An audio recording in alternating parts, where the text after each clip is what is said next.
he says something. He's like, I had a girlfriend who died of a. He's trying to get sympathy. Is it a syndrome? He goes, she had a syndrome. Yeah. the camera pans over to Natalie, who clocks it instantly that he's full of shit. Like, what? Hello, welcome to Guides to the Unknown. I'm Kristen. And I'm her little brother, William. And this week we are talking about the 1998 film Urban Legend. Mm-hmm. Yes. Is it just Urban Legend? I thought it was Urban Legends. Off to a bad start. Terrible Maybe it is start. Urban Legends. Legends would make sense to me. This is one of those movies. Nope, it's Urban Legend. Really? Yep. I thought it was plural. Nope. Okay. My mistake. Well, then I'm the fool. I know. How embarrassing for you. Look at that. When you point a finger, you have three fingers pointing right back at you. I've never heard that. Oh. Are you sure? I feel like that's the phrase. It is. Is the sequel Urban Legends? I don't know. We don't have to worry about that today. Yeah. We're going to be talking about I think what people commonly refer to as almost like a Scream knockoff? Yeah. A Scream clone? Yep. What do you want to call it? In video game speak, there are video games where it's like, oh, this kind of game is called a Souls-like game. Because there's another game called Souls something, and all the other games that are like it, they literally say that's the genre. It's like Souls. Yeah. This is like a Scream-like movie. Yes. It's a slasher whodunit, but instead of the characters being obsessed with horror movies, they are obsessed with urban legends, so much so that each murder is according to the events of a famous urban legend. Yep. And we've covered urban legends so much on Guide to the Unknown. We've been trying to fairly methodically make our way through covering every urban legend in the world. Last time we did talk about urban legends at all was in episode 374 of Guide to the Unknown, but we decided, listen, it's fun. Yeah. It's time to look at the movie. Let's go back to the source. The original urban legend. Yeah. Actually, you can literally call it the original urban legend. I guess you can. This is the first urban legend, technically. Yeah, I guess that's true. 1998. William, what is your history with urban legend? I really like this movie. I don't know when I saw it. Yeah. I don't know. I have no... When you talk about like Scream or something, I have very concrete recollections of Scream coming out, how I felt about it, trying to see it because I was too young, whatever. Right. Urban Legend, I don't know. I have no idea when I saw it. I just know that this has always been like a comfort food kind of watch. Yep. As much as a knockoff of Scream as it is, the whodunit slasher thing still works here. I love urban legends. I've always loved urban legends. And so even if this is super duper cloney of Scream, I was like, this is perfect. Totally. Like, people are talking about urban legends all day, every day in this world, just like me in real life. And then you get to see the like worst case scenario of like, what if the urban legends actually did kill you? They came true. It's great. Yeah. It's great. Having said that, it's also pretty bad. Yes, absolutely. All right, just make... Of course. Yeah, it doesn't make... There's a lot that is like, well, why is this in here? Oh, totally. The Stanley Hall Massacre, why is that even in there? There are several things What a waste of time. It's a waste of time. But I love it. I mean, my history with it is almost identical to yours, except that I saw it in theaters, so I know that that's the first time I saw it. You were 15. Yeah. Wow, okay. And I loved it then. I loved it then. I love it now.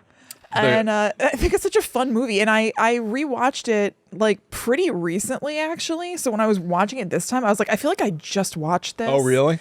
And I find it a very fun movie.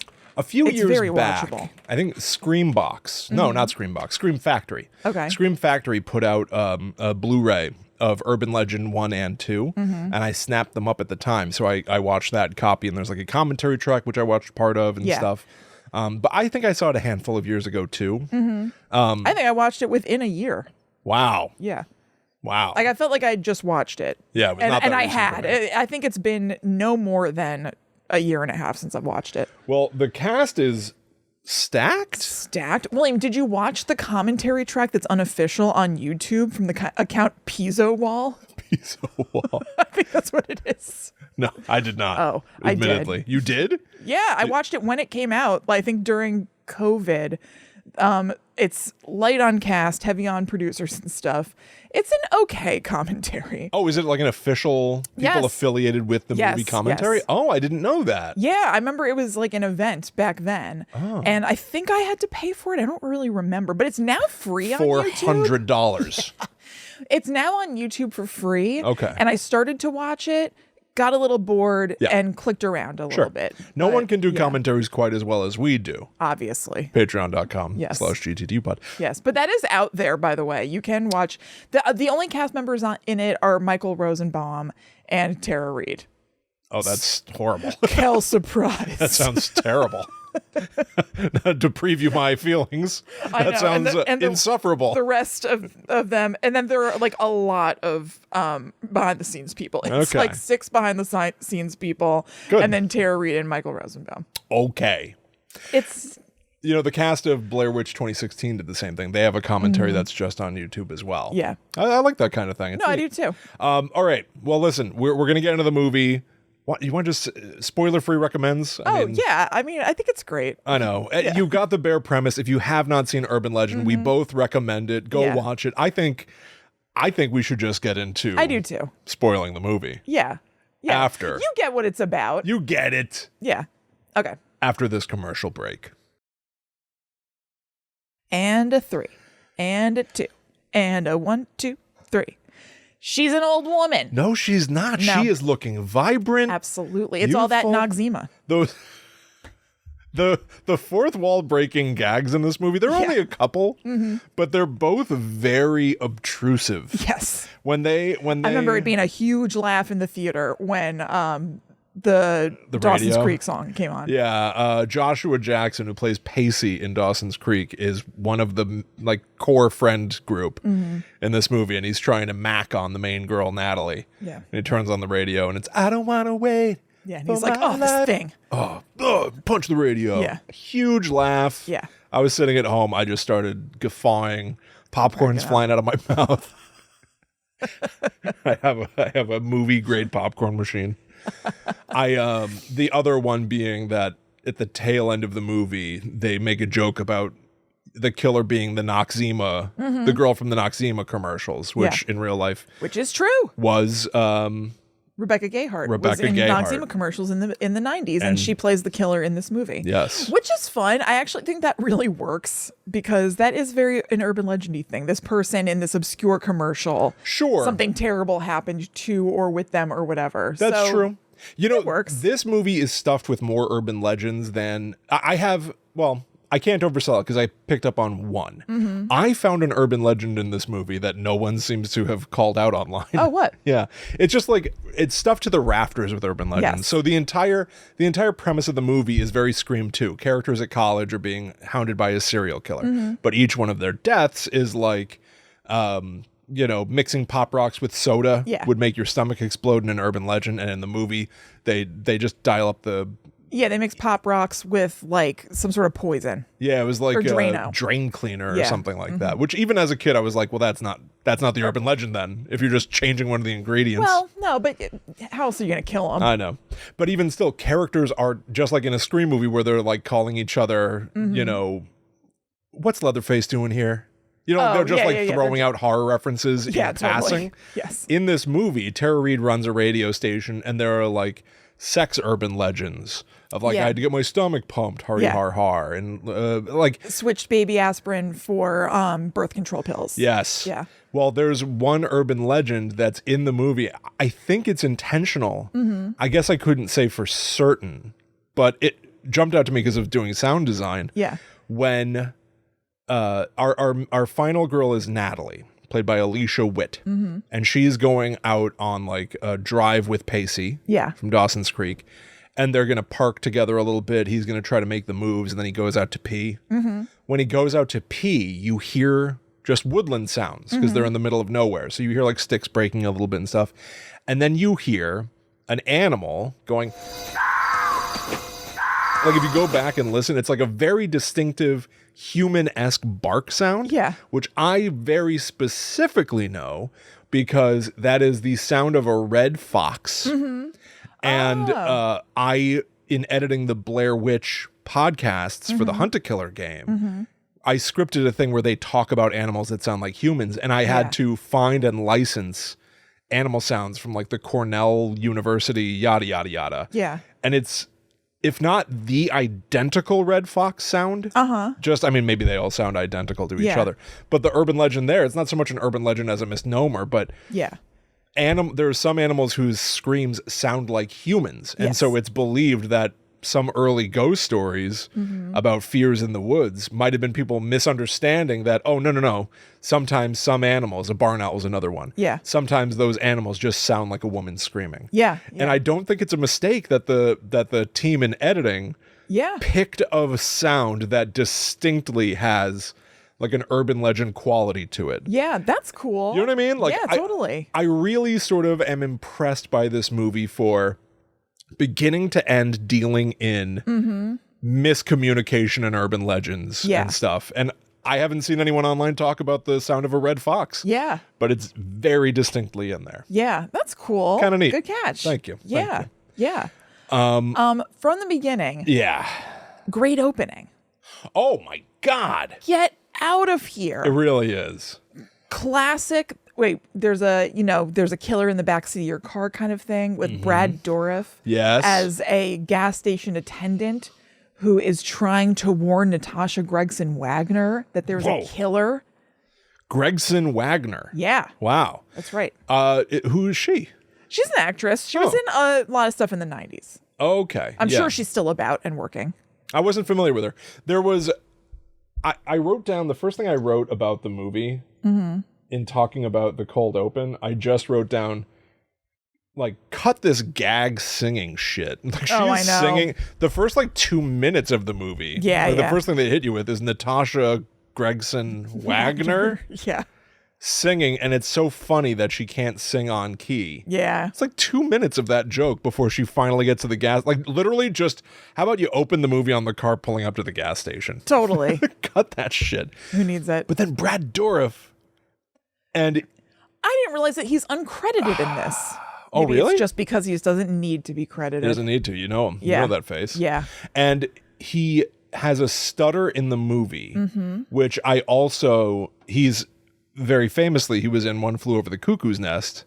Kind of famously, I did not remember that whatsoever. Oh, sure. Until I was doing research. And I was like, oh, I've actually only seen that once. I've probably seen it maybe a couple of times. Yeah. But yeah, his character... Billy something. Yeah. Billy Ribbit. Billy Bibbit. Bibby Bibbit. Yeah. He has a stutter in that movie. And so in this, when not Natalie, Michelle is the character. She won't roll down her window to get him to fill up the gas. She just puts her credit card through the top of it. Yeah. And he's stuttering, trying to be like, how do you want me to fill it or whatever? And she then turns around and she goes, freak show. Yeah. And I kind of was like, yeah. I know that like it's a thing in slasher movies that you're not that sometimes the characters like sin, quote unquote, to be justified of like on some level you're like, oh well, they were bad. They deserved it. They deserved it in some way. But I have to say, I had a more visceral reaction of just like, fuck who you. the hell do you think you are? Yeah, totally. What's your problem? There's nothing freak show about this guy. I know it's raining. It's scary that it's raining at this gas station. Right. It's intimidating enough to be a woman alone and there's a guy at the gas station, I'd imagine. It is, but you don't need to freak show him. I thought that was I completely agree. I was like, get out of here. I was almost surprised by my reaction to it more than anything. I hate stuff like that. But then he's looking at her car. Yeah. And runs inside to run her card and comes back out and he goes, there's something wrong with your credit card. You've got to come in. Yeah. Which in the original urban legend, I think this $10 bill is counterfeit, so you got to come in. And so she sort of like reluctantly gets out of the car. And then there's a reason why he has the stutter. Right. Which is you can't have him be able to quickly say, there's a killer in your backseat. He has to be struggling to say that. And as she gets freaked out, because he says like, he goes like, I'm on the phone with the credit card company. They want to talk to you. They want to talk to you. And then when she comes in, the phone is not connected to anything. And it is all suspicious. Which is great. So that's suspicious. He's acting weird. He can't get it out and he's kind of grabbing at her. Yes, not good. Because the tension's rising, so he's struggling to communicate. Yeah. And then finally she runs away and gets in the car and drives off. And then you get what I think is almost, if anything is iconic from this movie, I feel like it's this. I don't think I would agree with that, but it is awesome. Really? I think people know this. There's someone in the back seat. It's great. Screaming. And then you cut to the car and the killer's in the back seat with an axe. Yep. And boom, swipe. Takes her head right off. Although you don't see it. They were very specific about saying that you don't see a lot of the gore. Yep. Whatever, which is kind of surprising for 1998. Yeah, it is. Yeah. Yeah, you really don't. It's not like a gross movie. What an opener. And also on this watch, probably because I'm watching it to talk about the show, I realized that even just the opening title card is hearkening back to the very end where what is her name? Brenda ends up the killer. Yeah. Because it's just the river that's by the college with like tons of rain pouring down on it, and that's where the killer Brenda ends up. That's right. Yeah, very fun. Like a book ending kind of quality. Yep. I looked into the director and writer a little bit. It was written by Silvio Orta, who would go on to, I don't think he technically created it, but he brought Ugly Betty over here and ran that show. Yeah. But the director, Jamie Blanks, had been in the running to direct Scream until Wes Craven got it, and had directed a short film that I actually watched called Silent Number, which is like an urban legend. Oh. Can I tell and spoil Silent Number for you? Yeah. It was very enjoyable. Yeah. A babysitter is by herself in a house. And the phone starts ringing, and she picks up the phone, and there's the voice of a little boy who's saying, "I need your help. My dad trapped me. I'm trapped in a box I can't get out." Oy. She's like, "What? What's going?" It's like pouring rain outside. The phone keeps ringing. If anything, it goes on too long for how simple the premise is. There are just multiple phone calls. But finally, there's a knock at the door, and there's a man who's like, "I got into a car accident off, the road. The road. And I need to use your phone." And then she notices that his hands are covered in blood. And she, slams the door shut in his face, whatever. And then calls the cops. They say they're going to trace the number the next time the kid calls. He does call. And then the twist ending is twofold. One, the cop calls back and goes, "It's the darndest thing. We traced the call, but there's no number. No one's calling. It's a silent number." A silent number. But then the actual way the movie ends is showing that car accident that the bloody hands man had gotten into had knocked over a telephone pole, and the telephone wire is dangling into a graveyard, and it's just cool. grazing the top of the grave of that boy.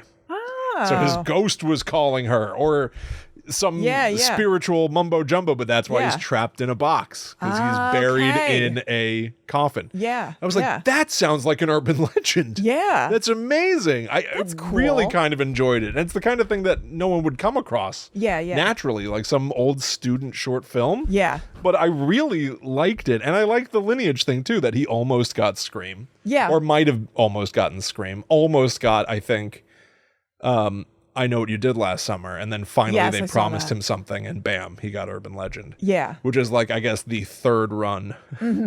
Like, I Know What You Did Last Summer is already the Scream clone. Yes, I do think this is probably the next one. It's the next one. I would say that this is better than I Know What You Did Last Summer, though. What do I like more? I know. This is tricky for you. I know, because I love both of those movies. Chrissy's choice. I know. This is Chrissy's choice. Shart. What do I like better? I don't know. It's hard because I just watched this. Bear in mind, I Know What You Did Last Summer sucks. No, I disagree heartily, and you know that. The trailers due any minute now for the new one, right? I know. That the new one comes out in July. Yeah. I didn't see the poster. Yeah. It's just a hook. No, that makes sense. Yeah.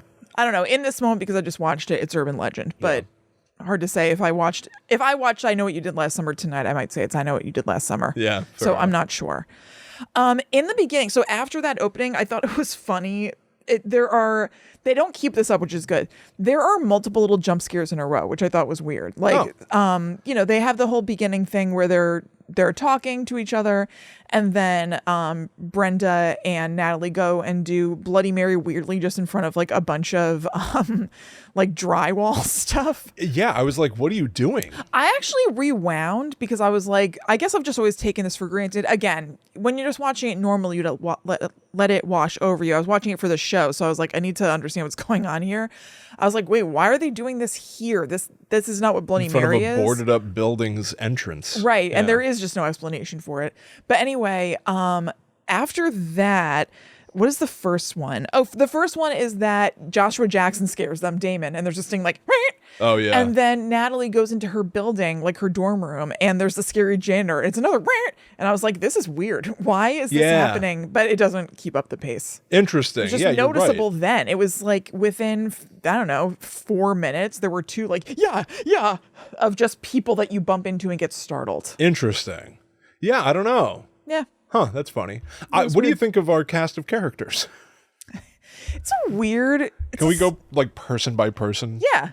Alicia Witt as Natalie, who is the sort of heroine of the movie, final girl.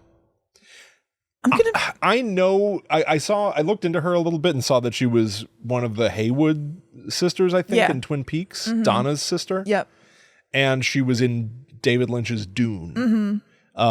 Which, like, having like a David Lynch background should immediately make me really like you. I don't think she has a ton to work with. I'm gonna be honest. I've never loved Alicia Witt. Okay. I don't hate, but I'm Alicia Witt neutral to slight negative, and I don't totally know why. Interesting. Yeah, I just didn't get She's like a not my ton fave. of character. Yeah, just kind of meh. Yeah. I don't really know. Some people who they offered the role to before her were Reese Witherspoon, Jennifer Love Hewitt, and Melissa Joan Hart. Oh God. I know. I guess Reese Witherspoon. Totally. I agree. Yeah. But I have to say, I think this is beneath Reese Witherspoon. Oh, it is. So I'm not surprised at all. Melissa Joan Hart. Yeah, that would be distracting. Yeah, I agree. Right? Yeah. So I don't have a fan casting. Is it weird that Melissa played Clarissa? That must have caused a ton of confusion. Kind of. Yeah, it is on weird. the set, right? That is kind of strange. Yeah. Why not just have it be like a Roseanne situation? Exactly. It's so close enough. Yeah, that is strange. Anyway, okay. Who do I go? Let's stick on Joshua Jackson because we've talked about him already. I love Joshua Jackson. I really like him. I love him. Yesterday, today, tomorrow. I'm a Pacey girl through and through. That dude is hot. Yes. Really? Yeah. Pacey? Oh yeah. Have you seen him today? No. Yeah. I know he played Dr. Death, right? The podcast movie? Yes. Podcast show? And now he's on a show called Dr. Odyssey, which I haven't seen. I guess he's a real doctor guy. Yeah, he's a doctor. Can't wait to see his Dr. Doolittle. He's a doctor on a... They should have called him Dr. Doolittle in this movie because he sure isn't in it very much.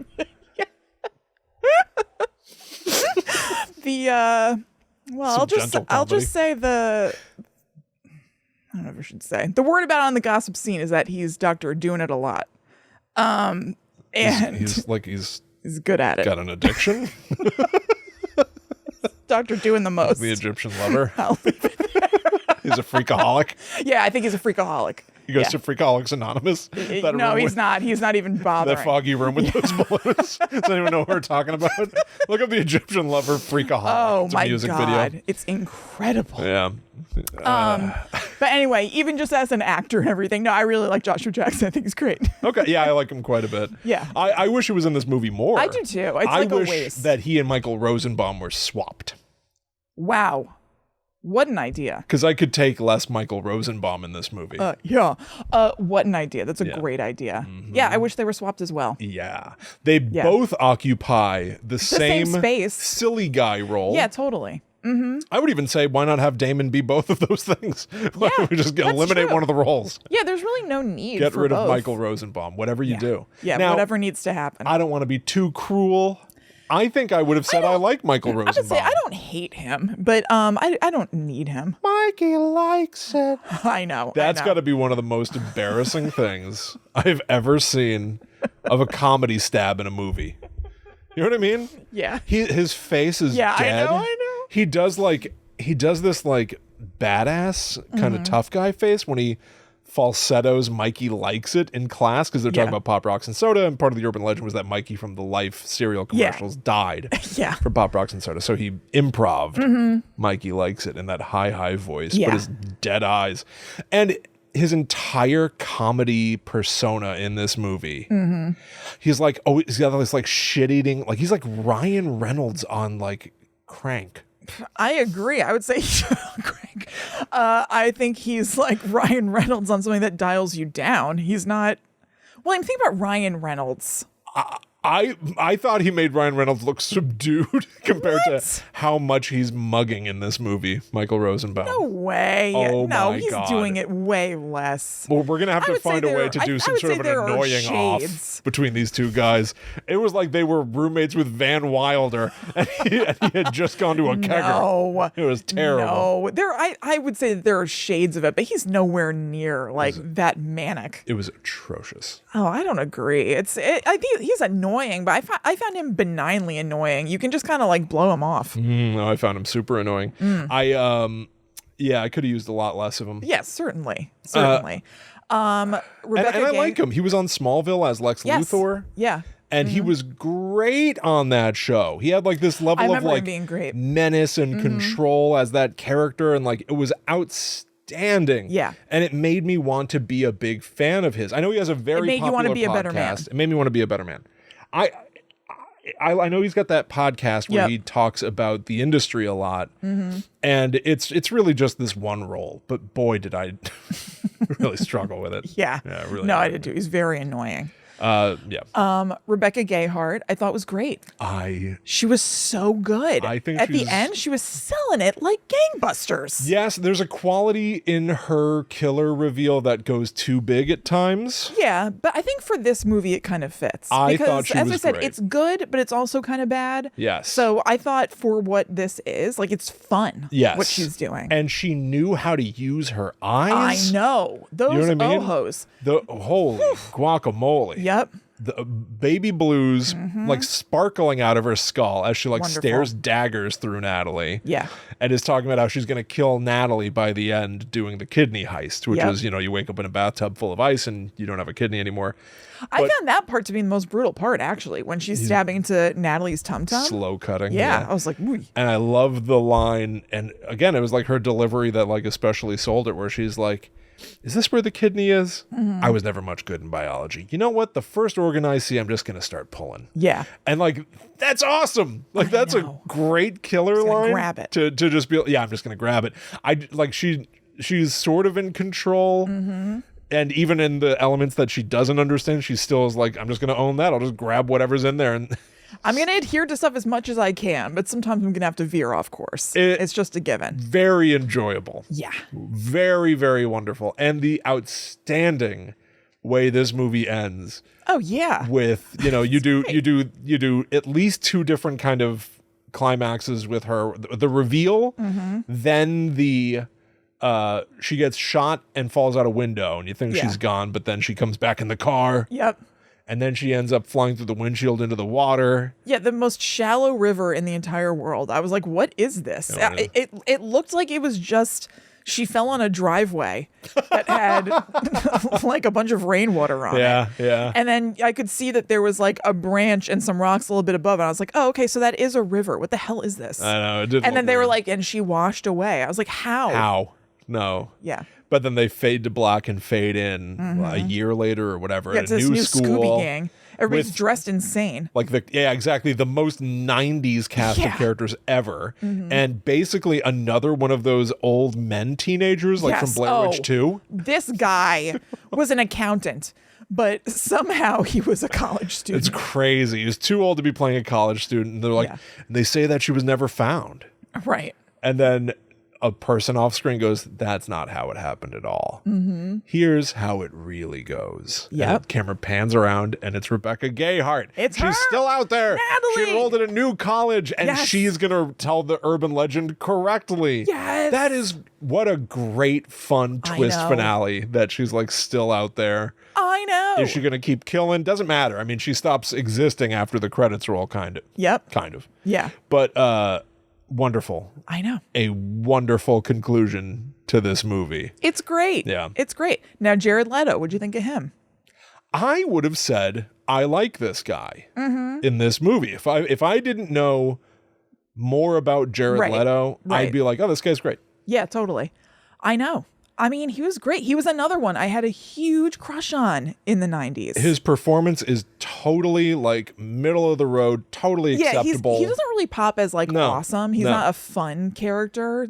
His character isn't supposed to be that way. Do you know there's like some but weird... he's good. I didn't drill into this. Maybe I should have, but evidently he has disowned this movie. Yes. You know about this? Yes. But no one knows why. Yeah, totally. If you ask him about it in an interview, he's like, what?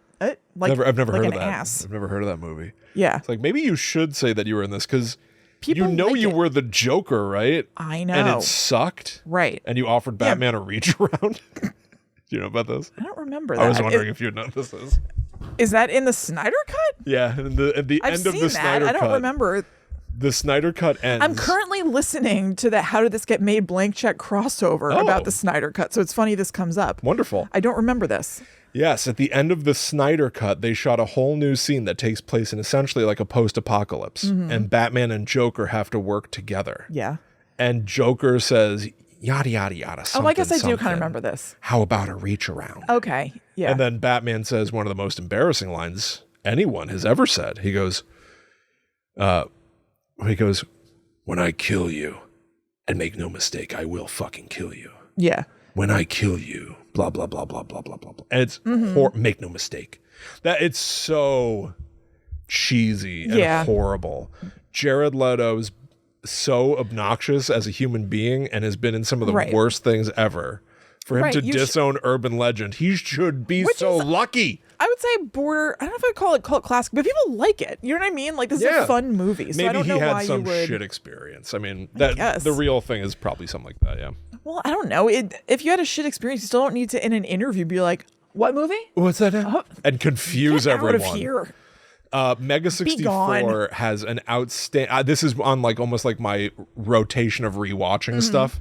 Mega 64 did an outstanding series of segments on their podcast called Joker Update. And it was documenting the myriad ways that Jared Leto teased his role as the Joker in Suicide Squad. And there were all these stories in the press about him sending condoms to his castmates and sending a dead pig. Dead rats and stuff. And they're like, what? Great. Oh, yeah. Remember that? My favorite Batman comic is the one where Joker puts dead rats in the mail. What? How is this helping you become the Joker? Here's the thing. I had to do this because I'm an actor. I had to. Right, yeah.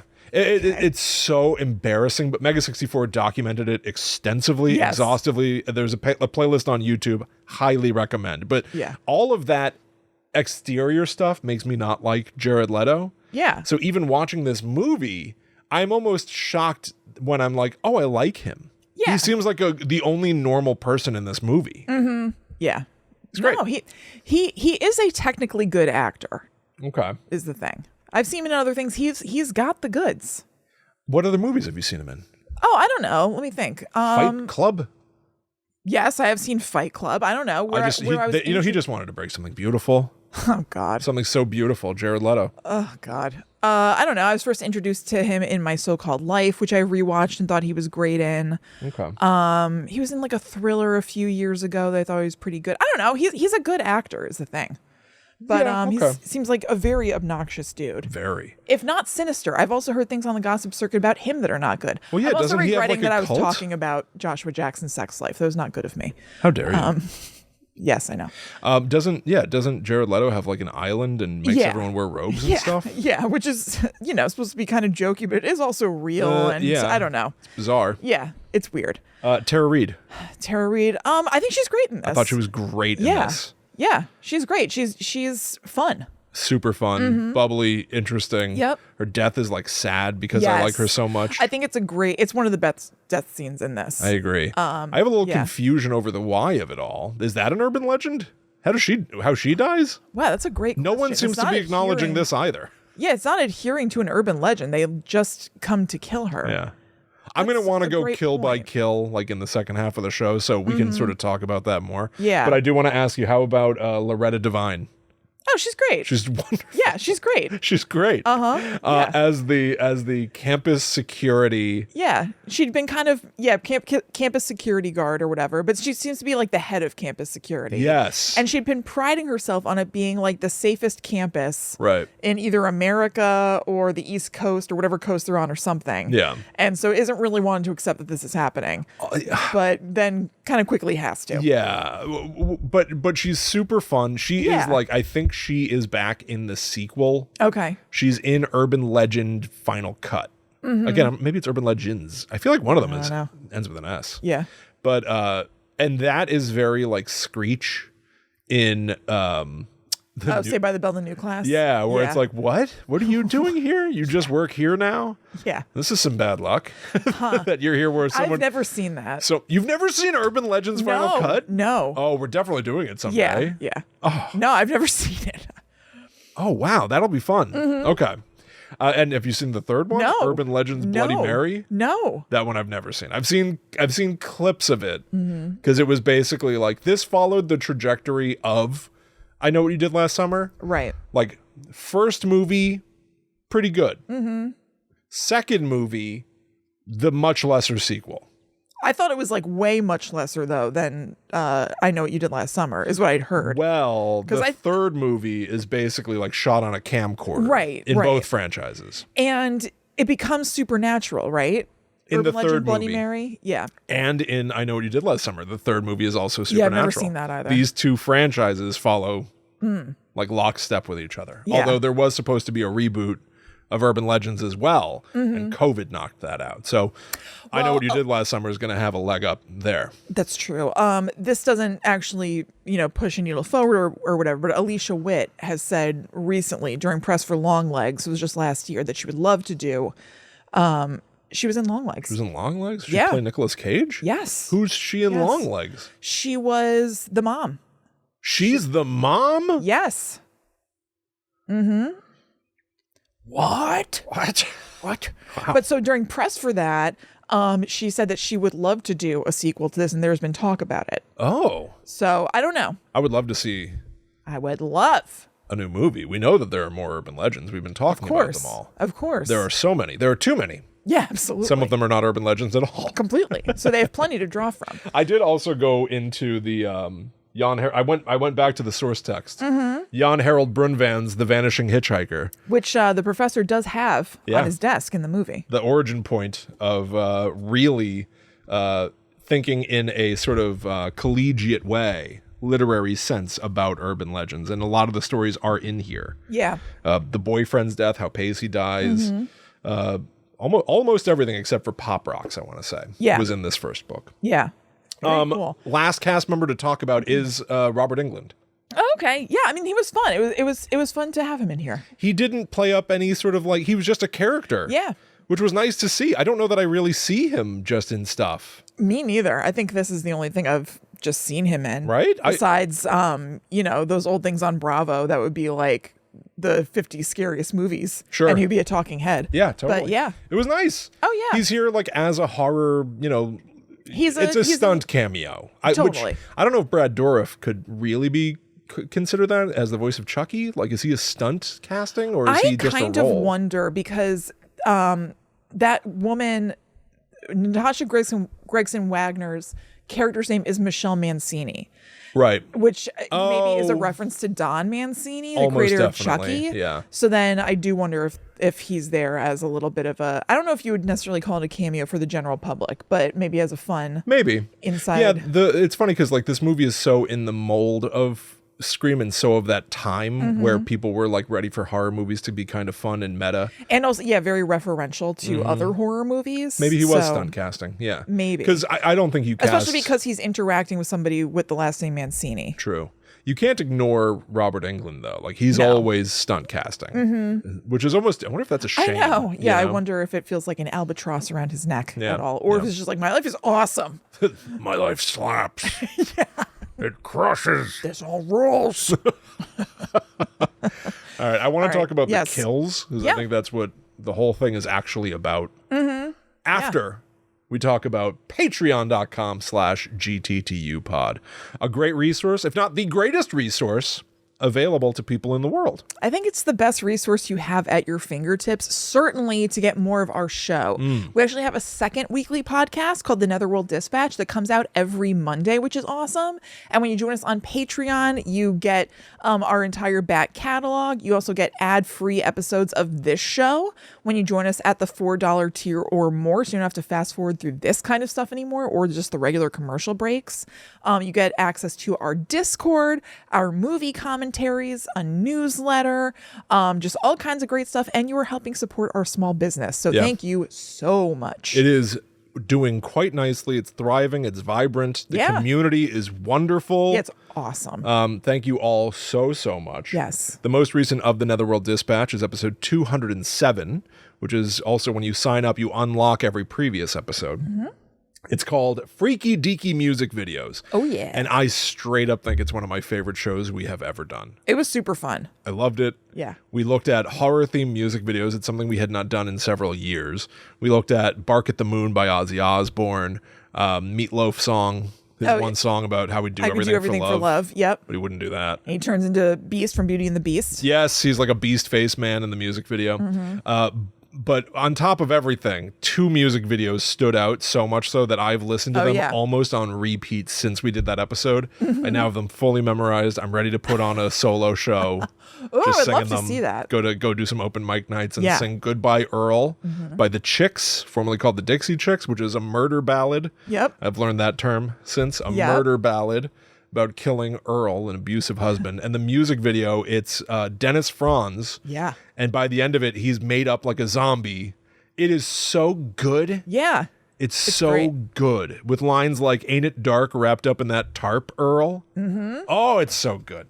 It's great. And Mary Jane's Last Dance from Tom Petty. In the show, I was kind of like, I don't know if this ever should have gotten out there. I don't know if Tom Petty approved of this release because it's so gnarly. The music video. Yeah. Kim Basinger is a corpse. Yeah. And he is taking her out of the morgue to put her in a dress and dance with her. It's insane. Yeah, it's wild stuff. It is so good. I've had them both stuck in my head for 7 days, like The Ring.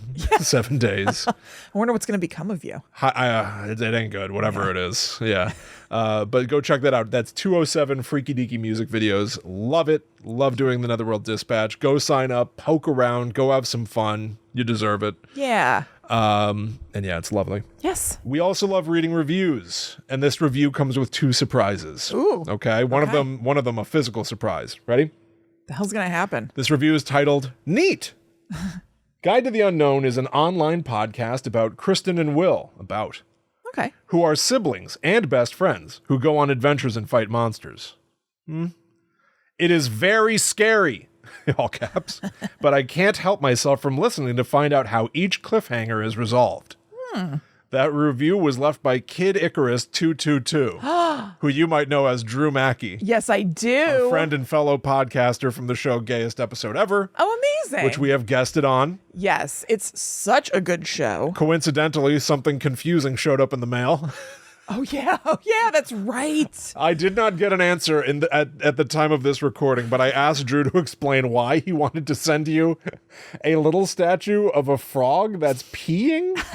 It's like a frog is standing at a urinal. Yeah, it is like that. I'm not really sure what's going on, but this is for you. Thank you. Did you say something? So much. Do you have any recollection as to what? No, but I think Drew just knows me well enough that he knows that I would like this. I believe this took a very long journey from across the globe to reach you. Thank you, Drew. Thank you, Drew. Thank you very much, Drew. I have this now. Everyone go listen to Gayest Episode Ever. You already should be. It's such a good show. It's so good. Yeah. This is so funny. Thank you. It's kind of beautiful. It is, isn't it? Yeah. It's lovely. Wow. Thanks, Drew. Even when I was unboxing it, I was like, what's going on? What is this? This is wonderful. There you go. Thank you so much. Lovely.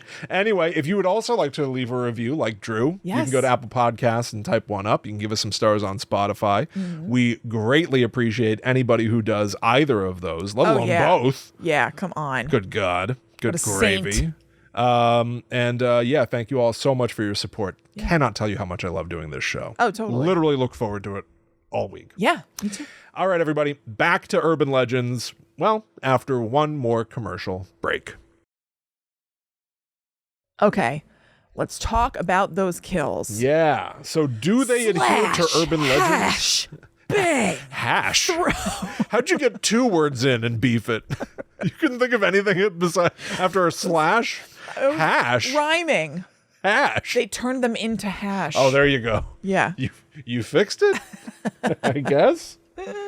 So Damon's death. This is Pacey. Yeah. Yeah. This was awesome. Yeah, totally. And this is how I remember the urban legend being. Mm-hmm. So he hits on Natalie, and it's terrible. Yeah. Where he talks about, he says something, he's like, I had a girlfriend who died of a, he's trying to get sympathy. Is it a syndrome? He goes, she had a syndrome. Yeah. the camera pans over to Natalie, who clocks it instantly that he's full of shit. Like, what? A syndrome. What are we doing It's here? like a George Costanza level lie. Yes. She had a syndrome. Yeah. It just hopes that no one asks a follow-up question. Okay. A syndrome. But that was his play to get sympathy so that he can then hit on her. He's like, I told myself I would never, get physical with anyone, but I still have so much love to give. Yeah. Oh, great. She's like, ugh. It's kind of awesome. Get out of here. Like in a like what's wrong with you kind of way. It's kind of awesome. But then he goes out to pee and he gets grabbed by the killer, gets yoinked and strung up above the car. Yep. So he's hanging from a noose. His shoes are just barely touching the roof, so it just sounds like weird squeaking. He's got sounds. these 90s shoes that have those puffy ass tongues. Oh, I didn't catch the puffy tongues. Oh, remember having to puff up your shoes to get ready? Yeah, absolutely. Oh, yeah. What did that do? I don't know if it did anything. Did it do anything? I don't know if it was supposed to be like sending like more cushion to your soles, but I don't know how that could really be. What movie is it where somebody puffs him up so much and then gets a face full of I know it's bugging. It was already bugging me. Is it Austin Powers? I was, it's funny. I was thinking something Mike Myers, so maybe it is. Might be Austin Powers learning about 90s shoes. Maybe. Yeah. Anyway.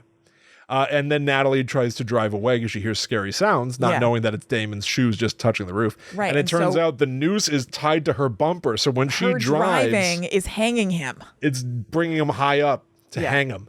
That's awesome. Yeah, it's now, great. I looked at the Jan Harold Brunvand original, and it was less so of like tying the rope to the bumper and trying to drive away. It was more about like he's been hanged. He is dead, and the scary sound you're hearing is the touching of the roof. Yeah. The added mechanic of you drive and it hangs him, that's kind of awesome. That rings a bell to me. I kind of think that was new. I'm just repeating this. But yes, Yeah. I remember the original urban legend just being that there's a scary sound and it turns out that it's your date. Yes. Almost every single one of these urban legends has some added pizzazz for the movies, like, I don't know, a little more cinematic flair or scares or whatever. Like Tasha's death, her roommate. That's like not exactly the way an urban legend like that goes. Correct. I want to just quickly say, because I liked this one too, there's another variation of that urban legend above the car where he's hanged upside down and it's his fingertips touching the roof, and sometimes his head's fully chopped off in that one. That's pretty gnarly. Yeah, that's a fun one. Yeah, definitely. But yeah, Tosh, which is Danielle Harris, yes, which is weird. Yeah, but she's Natalie's goth roommate. Yeah, she kicks ass. She goes on Goth for Goth looking for hookups. Yes, and her username is Gloom for You. Oh my God, I'm so proud of you. I did not remember Goth for Goth or Gloom for You. It's awesome. That is awesome. Yeah. We need to make a mental note. I have a soft spot for 90s internet in horror movies. Yeah. There's a show called Freaky Links. Okay. Freaky Links. And it was created by Eduardo Sanchez and Dan Myrick after Blair Witch, I think. And I really want to watch it. What's it about? I don't know, but I assume it's about a scary internet something. I hope so. It's an assumption, but yeah, that's awesome. Got to try to remember that. Yeah.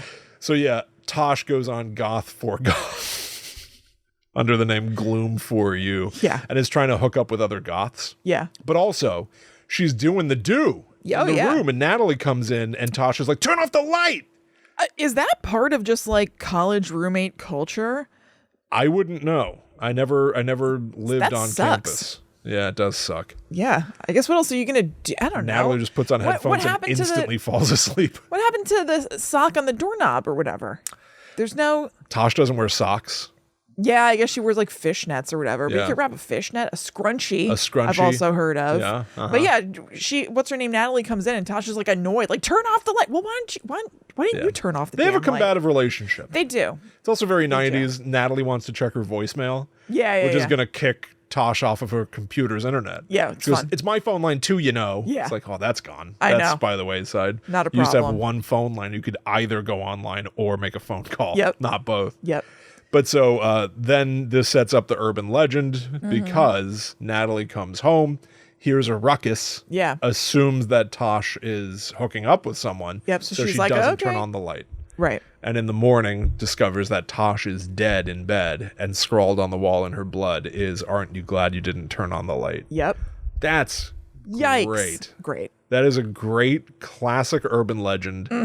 Required a couple of hoops to jump through for it to work in the movie. Yep. Needed to have a roommate who's doing it, and with you the know lights that, on, so you're going to ignore it. who's already like living according to an urban legend before her death. Yeah. Well, you got to give the movie some gimmies. Totally. And it was very, very enjoyable. Oh, yeah. It's awesome. High beam initiation, I wrote down. So we're going to learn that the entire reason these murders are being perpetrated is because of Natalie's backstory. Yeah. Natalie knew Michelle from the cold open. They went to high school together. And this is so great and terrible. It involves jumping ahead to the ending a little bit. We like learned that they did an urban legend in high school, basically. They did an I guess they did. They like became an urban legend because they flashed their high beams at somebody and then chased them down. Yeah. And I never grasped this urban legend at all anyway. Maybe I heard it before I drove, so it didn't make sense to me. It's that if you flash your high beams at somebody with their lights off to let them know that their so somebody's lights are off. driving a car with no lights on at night. And if you flash your high beams at them to warn them, hey, your lights are off. Yeah. Now they're going to target you. Yeah. And it could be that they're just waiting for somebody to do that, and then they're like, "Oh, this is the one I'm going after." It's tonight. a duel type situation. You know what that is? Steven Spielberg's movie Duel. You know what that is? Oh, no, not One really. instance of road rage yes. on a freeway. I haven't seen it, but you've told me about it. It's basically the plot of Joyride before Joyride. Yeah. One moment of roid rage. I watched that too. Like in the last couple of years. Candy cane. It wasn't as good as I remembered. No, it's not great. Yeah. Steve's on naked. I thought it was going to be real fun. It was okay. Clasping his berries, hopping through like a fast food place. Yeah. It's a weird movie. Yeah. You know that there are like 4 Joyride movies, right? Yeah. I do. Bizarre. I didn't continue on the path. But yeah, so Natalie and Michelle had driven with their lights off, and the first person to flash their high beams at them to warn them, like, you got to turn your lights on, they turned the car around, sped up behind the guy, and started flashing their high beams like crazy, which then resulted in that otherwise, helpful driver who was trying to warn you. He accidentally drove off the side of the road and died. We will find out by the end of the movie that that guy who died was Rebecca Gayhart's boyfriend. Yes. And the reason why that's so weak is that there's a line in the finale where Rebecca Gayhart goes, "You weren't driving, Natalie, but it was your car." I know. It's like, okay. What? So now cut that out of the movie. You're punishing me for owning the car? I didn't do it. This should all be revolving around Natasha Gregson Wagner. Right, yes, because exactly. she was the driver. She was the killer, arguably. Yes, okay. Whatever. But it was your car is so pathetic. Totally. And you wouldn't even think about any of this and just be like, okay, she's just going, I don't know, she was involved and so she was whatever. involved. But don't call it out. It's like, wait, what? You weren't driving. Saying that, well, there's a reason. Right. Because you don't want the audience to turn on Natalie. And be like, she's a killer. So you need a line there to absolve her of any guilt. Yes. But then you need in the killer's mind. She's not like the real bad guy. For it to still be motivating enough for her to be doing all of this. But it's just like ruinous. Well, I don't know. I don't know about all this. You weren't driving, but it was your car. Yeah. It's like, well, it was actually my father's name. Yeah. So shouldn't. Maybe you should be going after him. Maybe you should be killing my dad instead, please. Yeah. Probably wasn't her father's name, honestly. Yeah, it's crazy. Yeah, I know. It's pretty ridiculous. Absolutely insane. She also, in that whole end part, it's horrible. She says, "Ooh, just my favorite UL." Ooh, yeah. Oh, there's a lot of brutality in that end performance. I like it. I think that's not even the performance. That's just calling it my favorite UL for Urban Legend is like, ugh. I don't think either. That's just underline. I get it. She was you stuck like having Urban to say Legend that so much that you have a nickname for them. I get that they're pushing that on us, but I would rather say Urban Legend than Absolutely. UL. Urban Legend. 4 syllables, UL. You It's cut it in dorky. half the amount of syllables you have to say, but is it that much of a gain? no, they just want it to be like, oh, she has a pet name for Urban Legend. She loves them so much, but it's Shouldn't rough. she hate Urban Legends? Yeah.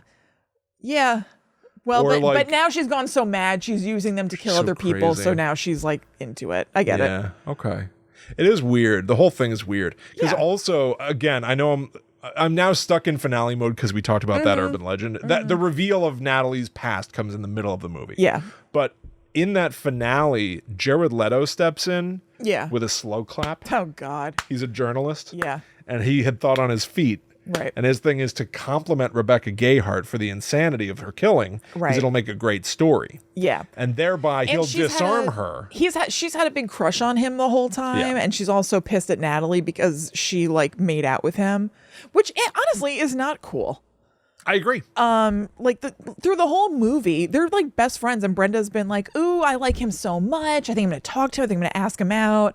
And Natalie and whatever Jared Leto's Natalie and Paul have been getting closer because they're like working on solving the mystery of the Urban Legends. Yeah. And then they make out. That is not nice. No, it's not nice. But anyway, I guess he could just tell that she had a crush on him because she definitely wasn't hiding it. And so then he's like, yeah, we'll work together on this. Right. They can have a blue eye connection. Yeah.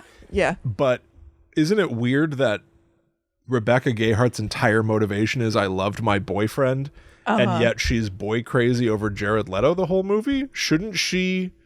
Like, there's something there that's a little off to me.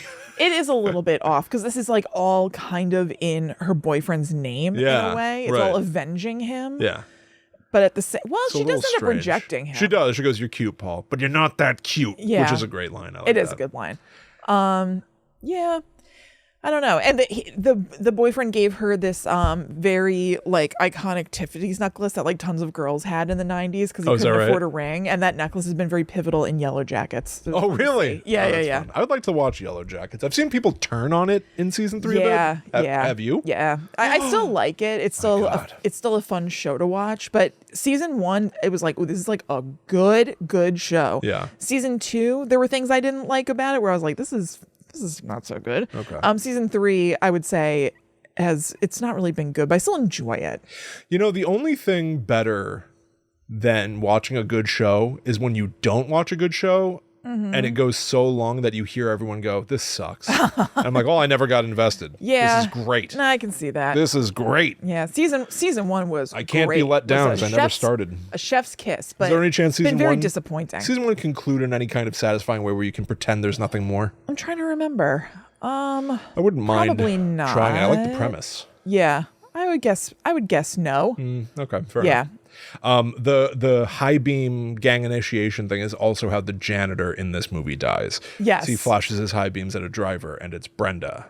That's right. And she spins the car around and runs him off the road. He dies, and Natalie makes it out of that car wreck completely fine. Yeah. The janitor and the gas station attendant both suffer from similar afflictions where they just like, there's nothing like really wrong with them at first, but they come off a little creepy, but then they don't do themselves any favors because he also grabs at Natalie. Does he? Yeah, he's like, "What's wrong with you?" Oh, yeah, you're right. Like, he's just kind of like an unusual looking dude. So people are like, "Ew, the janitor," or whatever, which is unfair. Right. But then, she's feeling freaked out because there is something that, I don't know what it is. Something about him in the car is making her suspicious for somewhat of a good reason. I can't remember. Maybe he has something in the car.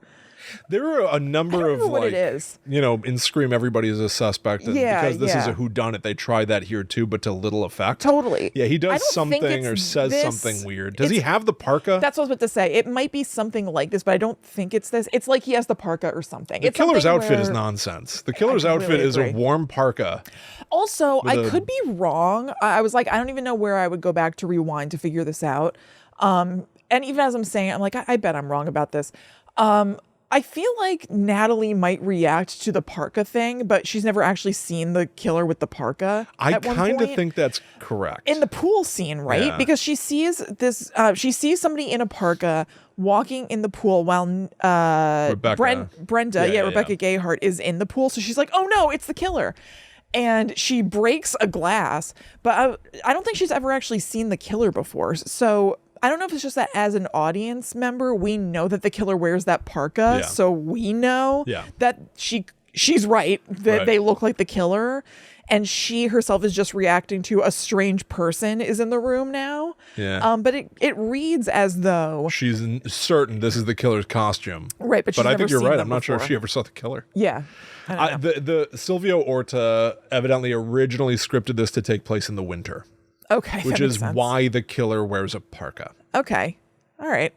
And it's anonymous enough. Yeah. You know, like it could be a man or a woman. You can't tell the shape of a body or anything in a big puffy parka. Yep. It's serviceable. Yeah.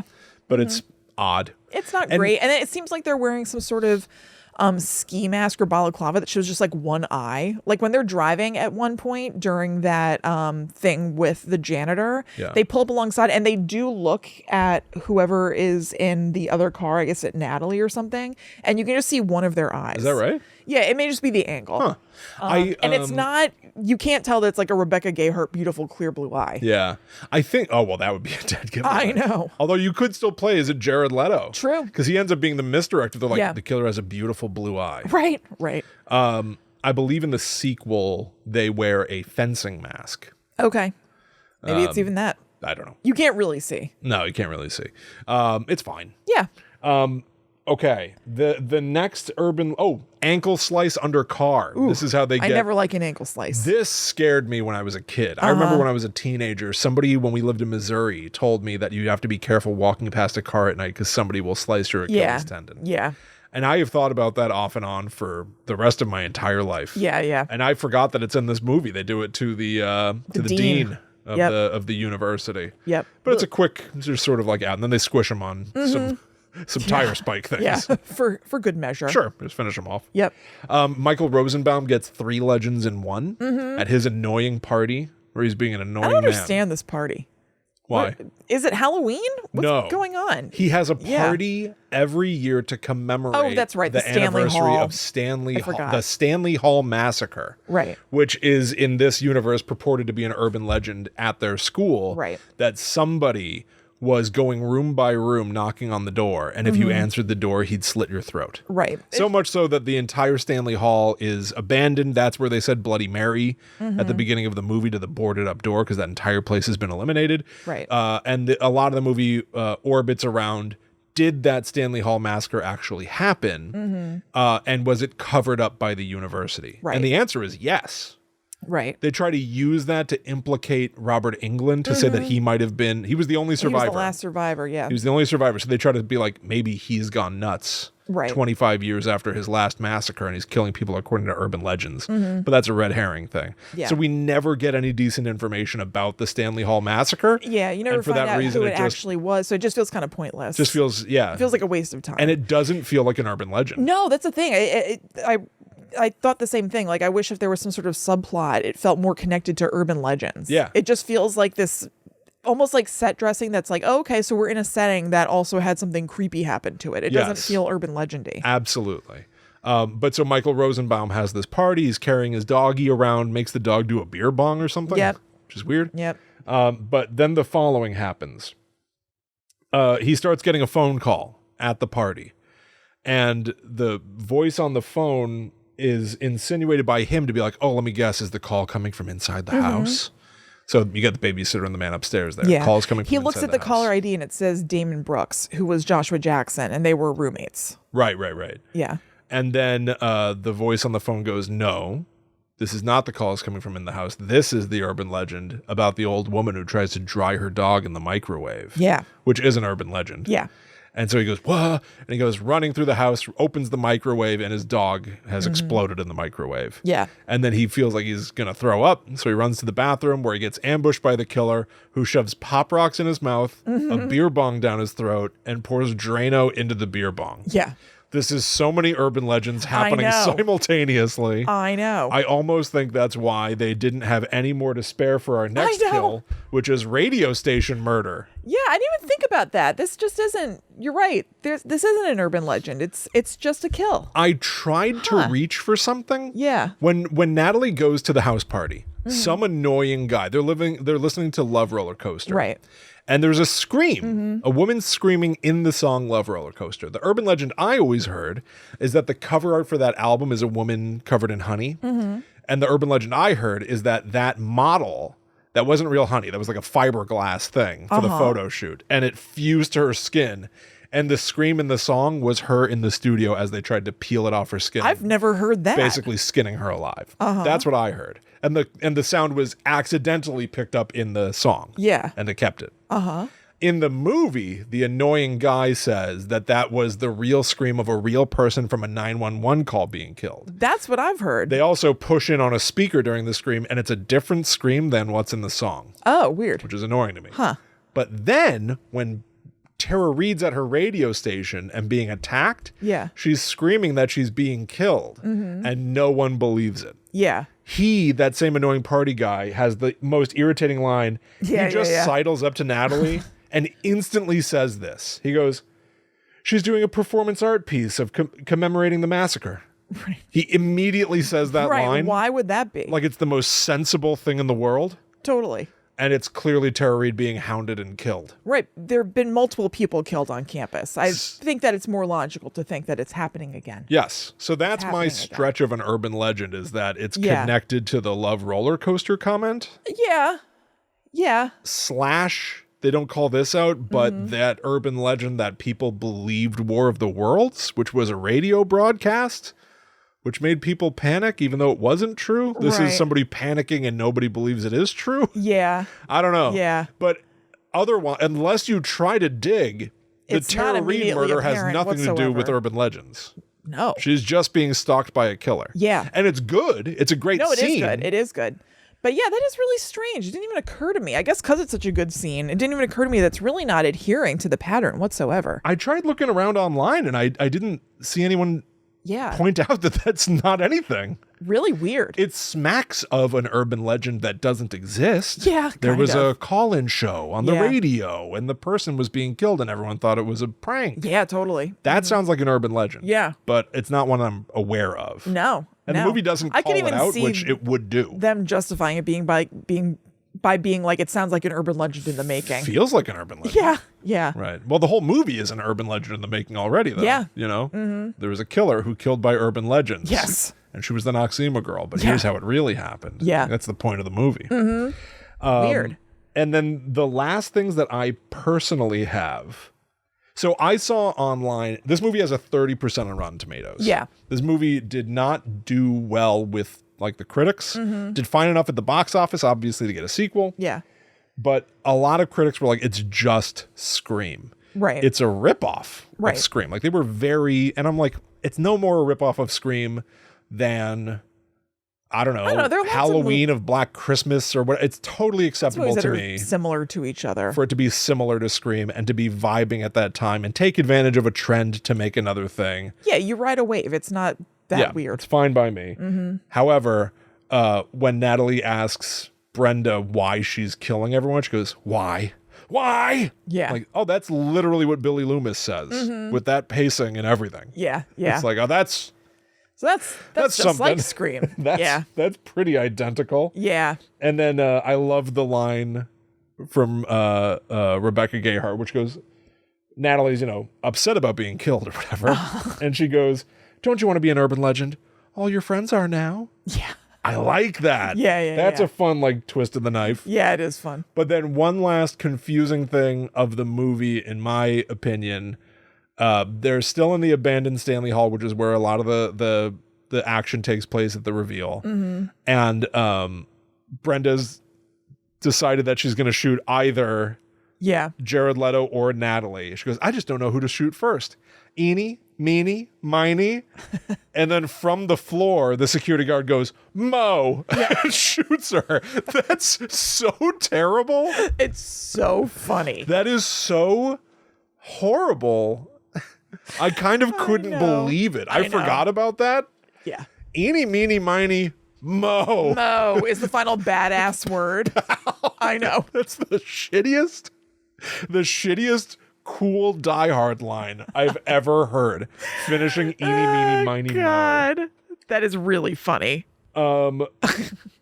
There are only 2 bits of trivia that I thought were of any interest on IMDb. Mm-hmm. One is that the Latin motto of the university, which is Amicum Optimum Factum, translates to the best friend did it. Yeah. Which is kind of amusing. I know, I like that. It doesn't make any sense. I don't like it when I don't always like it when like an Easter egg breaks the fourth wall that hard. Yeah. But it's kind of amusing. Yeah. And then I like this quite a bit. This is a stretch as well, but I think there's something to it. Mm-hmm. So Brenda's been shot, thrown out the window, flies out the windshield, goes into the river, and now here at that end tag where it reveals that she's still alive. Yeah. Quote, Brenda is seen wearing a blue ribbon around her neck at the end of the film. This is a vague reference to another urban legend about a girl whose head falls off if she removes the ribbon around her neck. Yeah. I think that's possible. Yeah. It was not common to wear literally a ribbon around your neck. Right. And it's very like 1950s look there. But I think it's a reasonable, fun thing to like, she from head to toe, she is an urban legend person by the end of this movie. Yeah. Yeah. No, I liked it. Delightful. I know. I like this movie more than I probably should. Same. I can't decide if it's nostalgia or a soft spot. Is it just because it's Scream? Is it because it's urban legends? It seems like it's having fun. I think it's a fun movie. And it's a whodunit. So there's a mystery to it, which is always fun. Yeah. I think there's the nostalgia and everything mixed up in there as well. It's just a good time. Yeah, it's a good time at the movies. Yeah. Boom. Totally. Recommend. Yeah. It's great. Highly recommend it. And hold it out for that reboot. I would love to see a reboot. Are you kidding? I think that would be a lot of fun. If I get a text from you one day, I'm at work, and it's like a link to news about an urban legend reboot, I would be so thrilled. I know. That'd be really cool. Well, listen, you and I are now, we're the modern Jan Harold Brunvans. That's going true. Urban legend by urban legend. They call me Young Harold. Young Harold Brunvans. Yeah. Perhaps we should get tapped. Yeah, I think you're right. We'll write this movie. Yeah, well, put me in, Coach. You know what? We'll take care of it for you, Coach. Yeah. It will, of course, be directed by Coach. Oh, of course. I'll get him on the horn. That's why we're referring to Coach. Toot sweet. What's this man's name? What's Coach's name? Jan Hooks? What's Jan Hooks? I don't know. I can't think of his name. Craig T. Nelson. Thank you, Craig T. Nelson. Not Jan Hooks. Jan Hooks is great, though, too. She's great, yeah. Yeah, maybe she's in it, too. She's in it, too. Yeah. Maybe Dynamite. she can play... No, Loretta Devine can come back. We'll figure it out. Yeah, Loretta Devine has to come back. Maybe Jan Hooks can be a dean. I don't think Loretta Devine has to come back. P.S. I think it might... I like Loretta Devine. Why not? I feel like it would cheapen Here's it. my question to you. Why not? I think it makes it worse. Cheapen it. It turns into like Bill and Ted somehow. It's like so silly. So silly. I see that. Anyway. How do we get Joshua Jackson I see that now. Oh, he's dead. I would love somebody of that 90s what's his flavor. name is coming back to Scream 7. Matthew Lillard. Lillard. Let's throw Joshua Jackson. And David Arquette. Yeah, right. Everybody's coming back for Scream 7. Yeah. Okay. So, let's get him. All right. Let's Listen, get him. I would never say no. Yeah. If somebody, in the event that somebody asks us to write urban legend, sure, whoever you want to put in it, we'll write them. What the hell? Whatever. Yeah. All right, everybody. That was fun. Yeah. I like that movie quite a bit. I love urban legends even more. Mm-hmm. It was greatly enjoyable to me. I like to watch that movie. I like it's to most watch pleasing that movie. to me. If it's on and I'm looking at it, there's pleasure that's occurring. Then I feel good. Will you watch the sequel in a future episode? Yeah, sure. Dynamite. Yeah. That's lovely. Yeah, I've just known that both sequels are supposed to suck. And so I guess I just haven't been interested, honestly. I recall having a soft spot for the sequel. Okay. It's probably how you feel about I Still Know What You Did Last Summer, or whatever it's called. What is it called? The sequel to I Know What You Did Last Summer? Yeah. I Still Know What You Did Last Summer. I Still Know. What a bad name. What for a bad movie. title. And then the third one's Always Know What You Did Last Summer. Right. Yes. Right. Yeah, it should be I still remember what you did 2 summers ago. Well, what would you call the sequel to I Know What You Did Last Summer? I Know What You Did Last Summer. And then what flop. Happens? William! And then what happens next? I Still Know. Last summer. I Still Know. But I guess it's not last summer. I wonder what you'll do next summer. Here's a problem.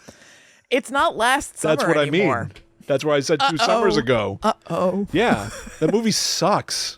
I haven't seen it in a long time, but have we talked about those movies on the show? I don't think it sucks. Yes, I made you watch I Know What You Did Last Summer on Patreon. Did we talk about the sequel? No. I'd be happy to bring it on Maine. It's so bad. We should watch them before the new one in July. Oh, that's risky. I Still Know What You Did Last Summer on Maine. That's a huge risk. Oh, yeah, we did Gremlins and I Know What You Did Last Summer on the Netherworld Dispatch for some reason. Oh, yeah. I think I had to watch we each picked a movie that the other... didn't want to watch. It's not for, yeah. Yeah, that's right. Yeah, I don't think I So we have to do Gremlins 2, and I still know to do it right. No. What a weird... No, I think we just have to straight up do I Know What You Did Last Summer. I agree. Yeah.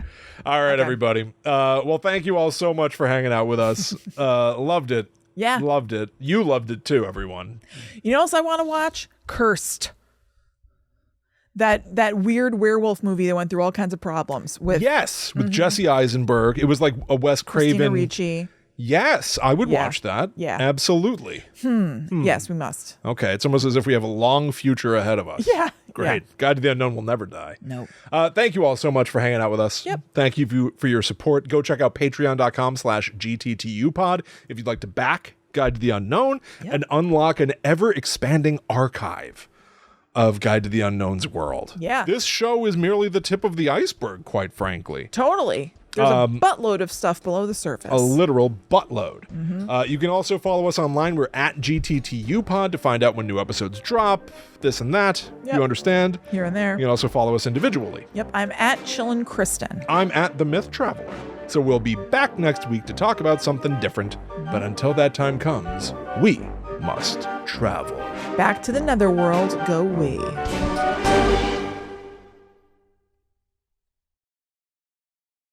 We. You know, part of me almost admires that the third Urban Legend movie went supernatural. Normally, I would not want that. But there are so many urban legends that are supernatural. That's true. It's somewhat fitting. Yeah, that is true. That's a good point. Requires to be divorced from the canon. Yeah. Which is a shame. Yeah. But in service of trying to expand the amount of urban legends you can cover, perhaps necessary. Yeah. No, I can see that. Versus your favorite franchise, Last Summer going supernatural, further digs it into the grave, which it was already at the basement of because that second movie is dog shit and the first movie's not even that good.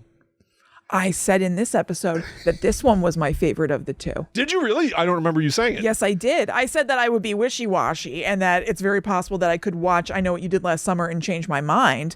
But I said I think right now that this one's my favorite. Oh, somehow I glanced over that. I just don't like listening to you when you speak. William! Help me! I hope that didn't wake up Jack.